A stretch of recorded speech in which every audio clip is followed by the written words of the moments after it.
Associates, Certified Public Accountants. My name is Donyshia Boston-Hill, along with Ray Schwartz, on the voice of Nassau Community College, 90.3 WHPC. Take a look under your bed. Find stuff under there? What about jobs? No? Now try your basement. There's a pair of overalls that overall you're not so into anymore. A perfectly good laptop that hasn't sat in your lap in months. And even more stuff, but still no jobs? Well, you really have both. See, stuff is defined as household articles considered as a group. Sometimes this stuff is no longer needed. Wait, no longer needed? That can't be right. Because remember those jobs you were looking for? Those are really needed, and they're the stuff inside your stuff. Even inside that winter coat that moved with you to Phoenix. Our job is to unlock those jobs, and it starts when you donate your stuff to your local Goodwill. Here's how we do it. When you donate to Goodwill, we sell your stuff to provide job training for people right here in your community. So just by teaming up with Goodwill, you help create jobs. And isn't that worth parting with the leftover guitar from your 80s cover band? Goodwill. Donate stuff, create jobs. Find your nearest donation center at goodwill.org. A message from Goodwill and the Ad Council.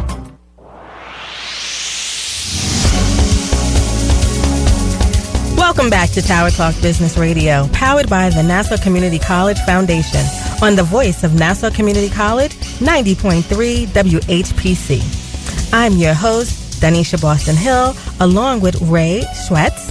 And our guest today is Ken Cerini, Managing Partner of Cerini Associates, LLP. Ken, you talked a little bit about how you didn't grow up in a practice and how you started your own practice. Tell our listeners a little bit about how you got started. Well, I did grow up in a practice with Ernst & Young, where I spent 7 years there. And then I had to make a decision whether I wanted to continue with Ernst & Young or whether I wanted to branch out on my own. And like I said, before, the nonprofit sector kind of called a little bit. And when you're working with a lot of the publicly traded companies that they do at the big accounting firms, I kind of felt like I was a necessary evil, or that the whole audit part of the practice is like necessary evil, where we have to do it or they're required to get it. And I really wanted to be more of a resource to my clients, which is kind of a different way of thinking. Yeah. So when I jumped into the practice, it was kind of challenging. I actually said to my wife, "What do you think I should do?" And she said, "Well, get it out of your system now if you're going to do it." Because we had a 1-year-old and a newborn at home. Ooh. And the gross billings of my side practice were less than what my salary at Ernst & Young was. But I said, I'm not an accountant, but I can do that, man. I said, "Hey, you only live twice." So I jumped out and I did it, and I haven't looked back. So it was a good thing. I'm glad I did it, and I guess the cool part about it is, as I said before, we have about 45 people working within the firm, which means that there's probably about 120, 130 people who rely upon me and rely upon the decisions that me and our management team make on a regular basis. So it's it's challenging, but it's also pretty cool to know that they have enough faith in me to come work for our firm when they have a lot of other alternatives, and they have faith in that we're going to make the right decisions in helping them to move forward. Now, if I'm a nonprofit listening, I'm coming to Cerini Associates. Should I be getting audited every year, every 2 years? What do you recommend? Well, whether it's a nonprofit or any business, I think you have to look at the circumstances that you find yourself in. So nonprofits are a little different from other businesses. Nonprofits have mandatory audit requirements if you cross over a certain dollar threshold. So it's $1 million, you're required to have an audit. Actually, right now it's $750. It'll be $1 million in the year 2021. Most other businesses, they don't have that same requirement. Most other businesses, unless if you have a construction company that has bonding requirements, right. If you have a company that gets government funding that may need an audit because they have a cost report associated with it. If you got financing, bank financing or NEFCU financing, you're going to be in a situation where they may need an audit because of the financing requirements, and there might be other reasons why they may need an audit. I don't know necessarily that it makes sense to go through an audit just for the sake of going through an audit. People have said, and sorry for this, but people have said that an audit is like a fiscal enema. So when you kind of think about that, it is not the easiest thing to go through. I think it's more important to really gain an understanding or assess the business itself. It doesn't mean that you have to go in and look at, an audit for the sake of giving an opinion on a financial statement. It means going in and taking a look at the systems that exist and making sure that the systems are effective. It's going in and looking at how a business does business and determining whether the business could be more effective in how it runs itself. Again, if I'm more effective, I can drop more money down to the bottom line. It's kind of looking at the processes that exist within the business and see if the processes could be streamlined or made more effective. So again, when you look at an audit, I wouldn't say that most businesses should jump into a financial audit unless there's a real reason for having one.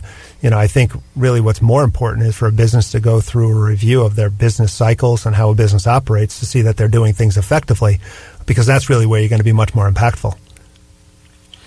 You're great.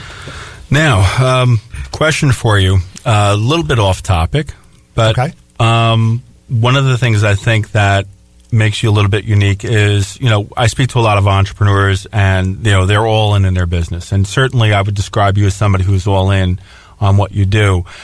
You're also, I don't know if I would describe it as passionate, but you're also very involved. I want to say it's like an athletic thing or, some of the work you do for nonprofits also ties it in. You can use the word passionate. Passionate, yes. It's actually, if you ask my wife, it goes beyond passion.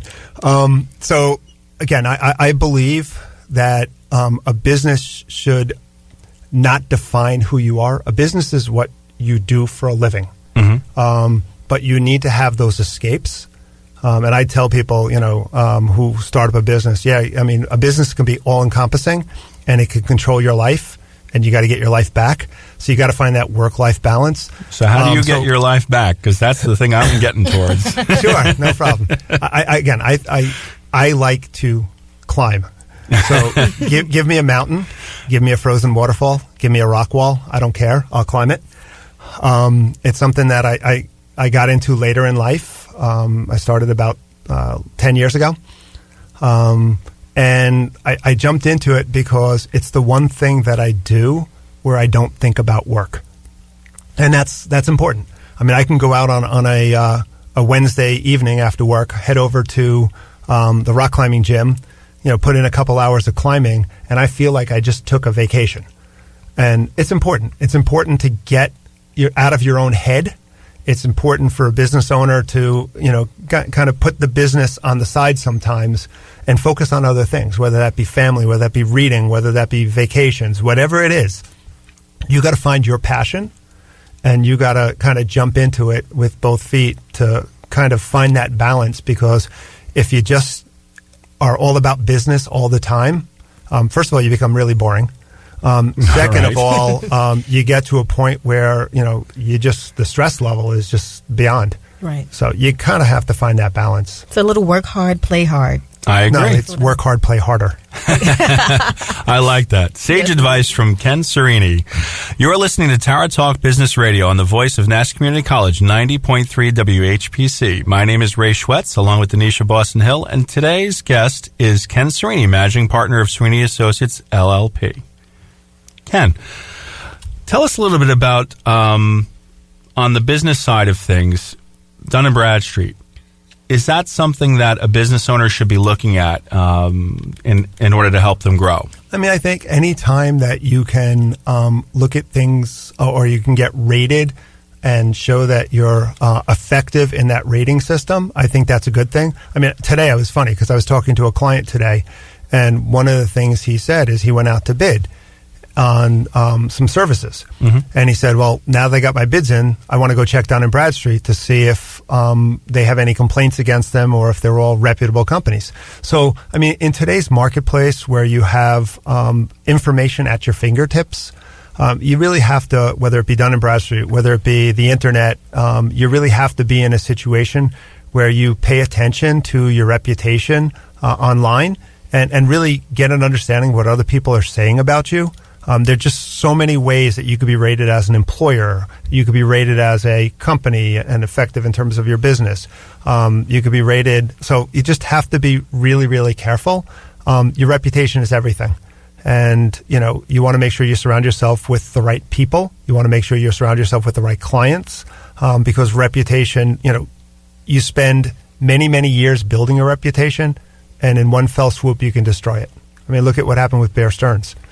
You know, I mean, it's a great example of, you know, how a company can go 100 and something years and then one mistake and they're gone.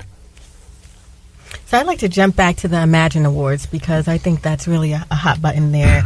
If I'm a nonprofit and I would like to apply for the awards, does someone else recommend me? If I'm listening, how do I go about applying for the awards or getting involved? Okay, so if you want to, the applications for the 2018 Imagine Awards, because the Imagine Awards just occurred May 2nd of 2017. 2018 Imagine Award applications will be going out in August, September. Anybody who wants can nominate themselves or can nominate a nonprofit organization. The Imagine Awards, if you go to liimagineawards.com, you can get the information to be able to put in that application. So, yes, we encourage all nonprofits to get involved. It's a great thing. Last year we had 173 applications in for the awards. There were 5 ultimate winners, and each one of the ultimate winners received a $5,000 grant. That's fantastic. So they should definitely get involved. Excellent. Now, what are your closing remarks? What would you like to share with our audiences? Maybe tips for businesses or tips for nonprofits? What would you like to share as final thoughts? I think what I would like to share is that, as I said before, you know, the business shouldn't define you. You want to go out there and kind of find that work-life balance. You also want to be in a situation where you surround yourself with good people, and whether that means good people internally, where, you know, you have to learn how to delegate. If you try to do everything yourself, and Ray, you said this before, if you try to do everything yourself, you're just not going to be able to. So you have to find the right people and put them in the right spots and get them to help you to kind of drive that bus forward. In addition, you want to surround yourself with good people on the outside. So you want to find that right banker, you want to find the right lawyer, you want to find the right accountant, and any other professionals that are important to you. The other thing is, you know, when you're going out and you're looking for those professionals, you want to try to find professionals that know as much or more about your business and industry than you do. Because a lot of accountants and a lot of professionals are generalists. And if you go to someone and they don't know enough about your business, how can they be a resource? So you really want to find someone, you know, who has done a deep dive into your industry and understands your industry well and can provide real insight into your industry to help you to grow your business. And then lastly, I would say that, you know, there are so many ways to get involved in the community. I think that's important. Also, gain the way to gain more understanding and information about your industry. There's so many trade associations out there. Get involved in the trade associations and find out what information they have to share. You can learn a lot from your peers, and you can learn a lot from the trade associations that are out there. Absolutely. So how can our listeners find you? What is your website? What phone numbers can they call? It's pretty easy. It's CeriniAssociates.com is our website. If they want to reach out to me directly, it's 631-582-1600. My extension is 203. I'm more than happy to help. I tell people all the time, just call me. I'll answer any questions you have, whether you work with me or not. I'm more than happy to be a resource. Fantastic. And the website for the Imagine Awards? It's liimagineawards.com. Perfect.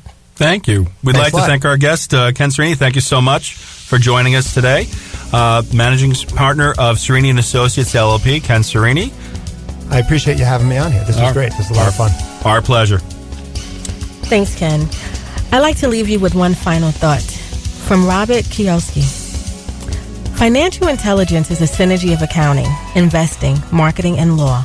Combine those 4 technical skills and making money is much easier. We want to thank you for joining us. My name is Ray Schwetz, along with Donyshia Boston-Hill. The creative director of Tower Talk Business Radio is Rudy Breedy. This is a NCC Foundation Business Leaders Council production. Visit ncc.edu/WHPC for more information. Available as a podcast on iTunes, Android Podcasts, and Spreaker. This has been Tower Talk Business Radio, powered by the Nassau Community College Foundation. On the voice of Nassau Community College, 90.3 WHPC. We'll talk with you next week.